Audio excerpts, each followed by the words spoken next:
கர்த்தருடைய பரிசுத்த நாமத்திற்கு ஸ்தோத்திரம் உண்டாவதாக.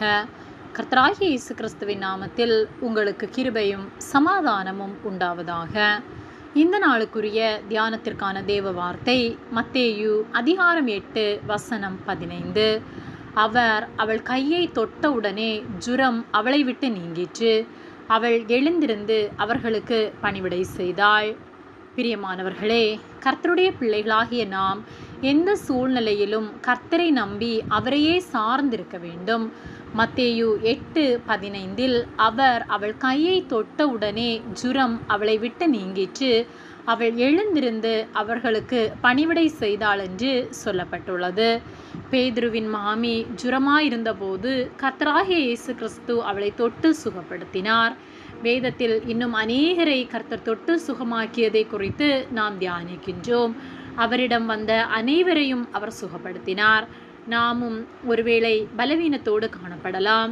ஏதோ ஒரு பிரச்சனையில் நாம் துவண்டு போய் இதிலிருந்து எனக்கு எப்படி விடுதலை கிடைக்கும் என்று கலக்கத்தோடு நாம் காணப்படலாம். கர்த்தரை நாம் உண்மையாய் விசுவாசிப்போமானால் கர்த்தரால் இதிலிருந்து எனக்கு விடுதலை தர முடியும் என்று முழு மனதோடு நாம் விசுவாசிப்போமானால் கர்த்தர் நம்முடைய வாழ்வில் கிரியை செய்வாரானால், கர்த்தர் நம் நடுவில் இருப்பாரானால் நிச்சயமாக அந்த பிரச்சனையிலிருந்து நாம் சமாதானத்தை பெற்றுக்கொள்ள முடியும். ஆவியானவர் எங்கேயோ அங்கே விடுதலை உண்டு என்று வேத வார்த்தை சொல்லுகிறது. ஆகவே கர்த்தரை சார்ந்திருப்போம். நம்முடைய கஷ்டங்களை கர்த்தரிடத்தில் தெரியப்படுத்துவோம். கர்த்தருடைய சமூகத்தில் இருந்து நம்முடைய பிரச்சனைகளை, நம்முடைய பாரங்களை சொல்லும்போது அவர் அதை விசாரித்து நமக்கு சமாதானமுள்ள வாழ்வை தருவார்.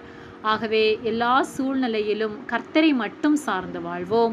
கர்த்தர் நம்மை ஆசீர்வதித்து சமாதானத்தையும் சந்தோஷத்தையும் தருவாராக. ஆமேன். ஜெபம். எங்களை அதிகமாக நேசித்து வழிநடத்தி வருகிற எங்கள் அன்பின் பரிசுத்த பிதாவே, இந்த நாளையும் நாங்கள் காணும்படியாக நீர் எங்களுக்கு ஜீவனை தந்து தயவு பாராட்டி எங்களை பாதுகாத்து பராமரிக்கிற உம்முடைய அன்பிற்காக நாங்கள் உமக்கு நன்றி செலுத்துகின்றோம்.